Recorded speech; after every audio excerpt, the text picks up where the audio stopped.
Howdy y'all, and welcome back to the machining series. Today we're going to talk about drills. Now, first thing I recommend for a hobbyist to do is to get themselves a set of center drills. Now you can get them, you don't have to get a set, but at least get one. It's best to get a set. They sell them usually like a 4-pack. This is a number 3. This is a number 3 82 degree. This is a number 2 60 degree. And I would just start out with 60 degrees because 60 degrees is what your tailstock centers are and stuff like that. That's what I would start with. We use a lot of 82 degrees as countersinks for tapping holes. You can get long ones. This is a standard size. This is a 6-inch. You can get them a little bit longer than that, I believe, too. But they come in different sizes. They come in like 1, 2, 3, up to I don't know how big, 6 or 7 maybe, or even bigger than that. Standard it is, number 2s, 3s, and 4s. That's the most used ones because those usually fit pretty much anything that you're like tapping a hole and you need your starter hole. So let's talk about starter holes. Now, as I said in my intro to this, that I went straight from high school into the machine shops. I didn't go to any type of formal training. Everything I done was on the clock making parts. So I've watched other videos of people doing stuff, and they'll be doing something in the comments. People will, oh, you ain't supposed to use a center drill as a starter hole for drilling a hole. Well, that's the only way I've ever done it. And I'm going to tell you why here in a little bit. But these are very crucial to me. This is what you need. All right. Types of other drills. Standard twist drill, right? Well, yes and no. There's not anything standard about them. They're all different. You got that one. That's a Silver and Demons drill. Basically, it's everything from a 1/2 inch up to, I don't know how big they actually go, but they're on a 1/2 inch shank. So if you only have a 1/2 inch chuck, you can still drill a bigger hole with it by getting a Silver and Demons drill. Now you can go into Carbide. This one's solid carbide, just a plain Jane. This one actually has coolant through, so if you have coolant through a spindle, which is usually don't have that on lathes, but on mills you do. I mean, there's 2 holes right here, and they go right through there, spiral around, come out right there. There are spade drills. Now that's just the tip. You have to buy the shank part of it, and the shank is usually good for ranges of X to X, because once you run out of that range, then you have to buy another shank, and if you're going up, these holes will be a little further apart. The blade will be a little bit thicker, but those are really good for boring big holes and stuff like that. Now, what I want to talk about when drilling a hole. If you started out with a center drill and you get this, because it's short and stout, it won't wiggle around on you. and you get you a starter hole in there, and you go up into this angle a little bit, so that when you start your big drill, there is no pressure in the center of this thing. It's only cutting on the outside, because in the center, let's use this one. The center of this thing is where all the pressure is. And if it's got a large surface, it wants to wiggle around on you trying to get started. And that's where you'll get an oversized hole. But if it has no pressure, sees no pressure at all on this tip, then it can get started and get the holes going onto the flutes, which will help it go in straighter. Now I want to show you the difference, a difference here. I don't know if we can see this or not.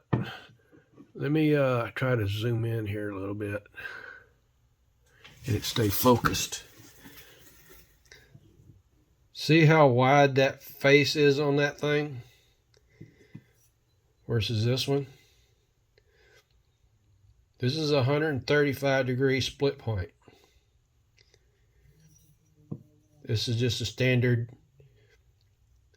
118, no relief whatsoever. That big wide spot on that tip is causing a lot of pressure. That's why it makes it hard to drill. It's not that it, like this big drill is hard to drill. All the pressure is right there. When you're trying to push it into that metal, all it's trying to cut is that flat little spot there is trying to cut, and it makes it very hard to cut. Therefore,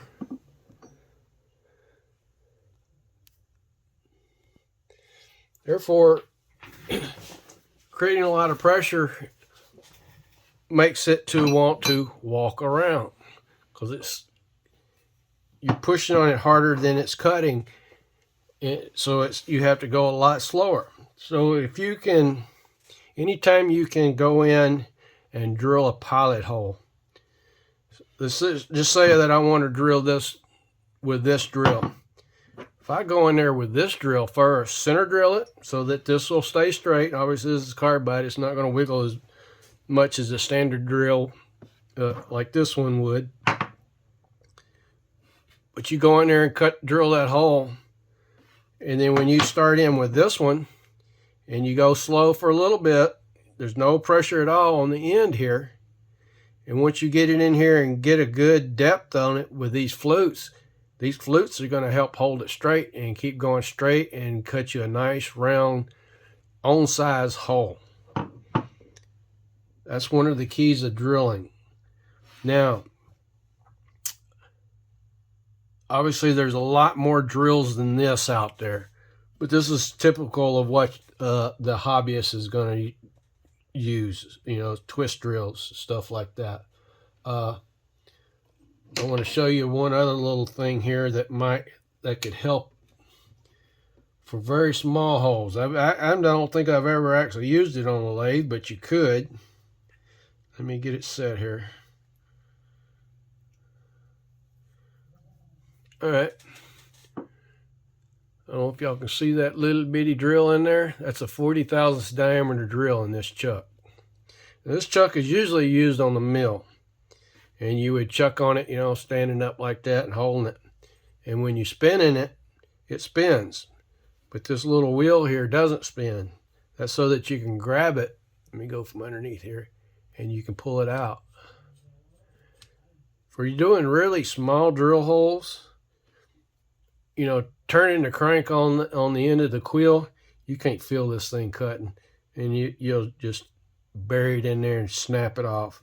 But with this, if you chuck on it right here, and you can just do light pressure, and it can help you drill small holes a little bit better.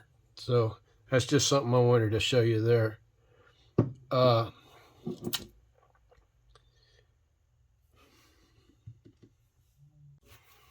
Okay, one of the biggest questions I always get is, what's a good set of drills to get?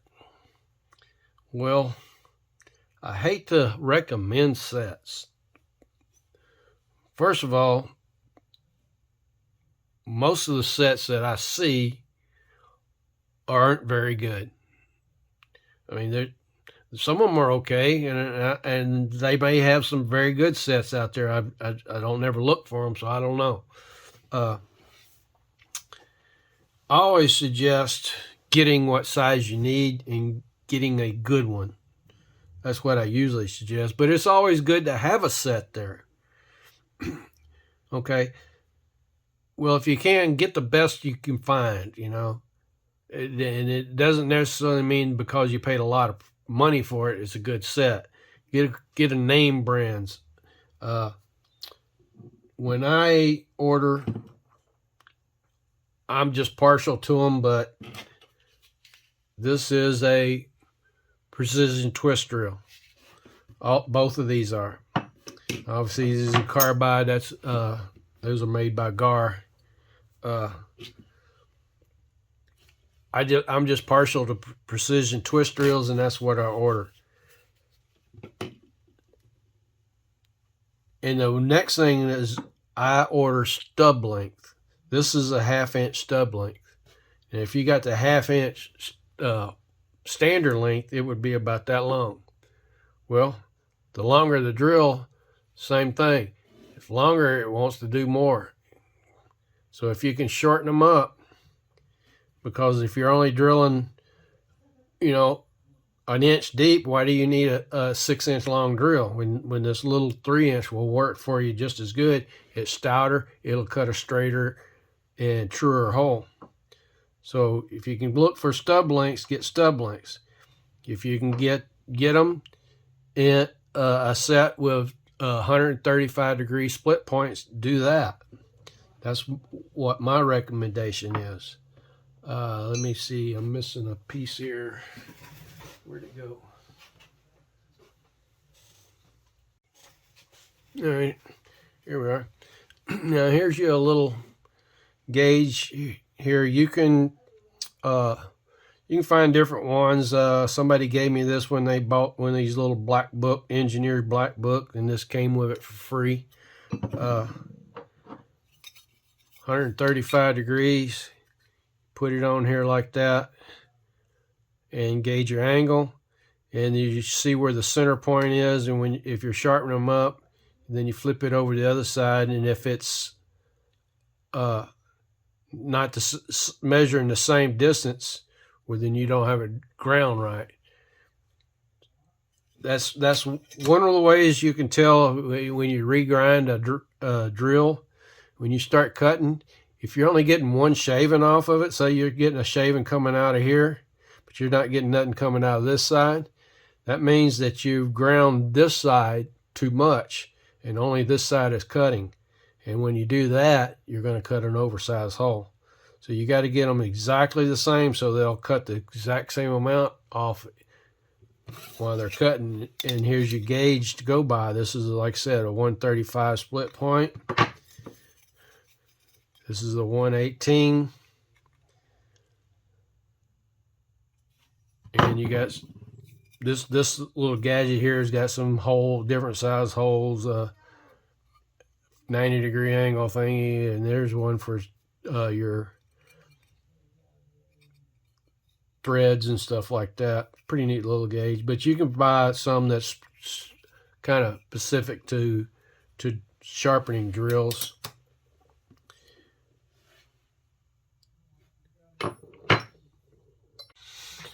One of the things on sharpening drills is a lot of people just put them up there and just go bang like that. What you really need to do is when you hit it and you get that point to where you want, you need to roll it, kind of roll it like that. Get this backside rolled down some. If you get if you just go in there straight, you can actually have this backside higher than your front side and you'll never cut anything. Or if it's flush, you're just trying to push that whole surface in there instead of just that cutting edge. So kind of take and roll it like that if you're hand grinding them. And then, you know, check it, like I said, put it up here, check it, make sure you got the right angles. And the angles not have to be perfect. I mean, if you have 140 on each side, it's still the same. You just got different angles. You just got to make sure they're both the same and at the same height so that they'll both cut evenly. That's how you get a good resharpening on your drills. But up to that point, let's see. Get stub length if you can. Get 135.5 split points if you can. If you want to get them coated, you can. As soon as you grind them, the coating's gone. So you're back to just being high speed still. Yeah, the whole outside might be coated, but if that point right there where that cutting is not coated, it's not doing you any good. The coating is there to help make the tool last a little longer, but once you grind it off, it's gone. You're not going to get any more extended life out of your sharpenings. You just have to keep it good and sharp. Okay, well, this video is not going to be too long either, and I think the next video is going to be on tap and die sets, which I don't recommend either. We're going to talk about tap and dies though. All right, well, thanks for watching.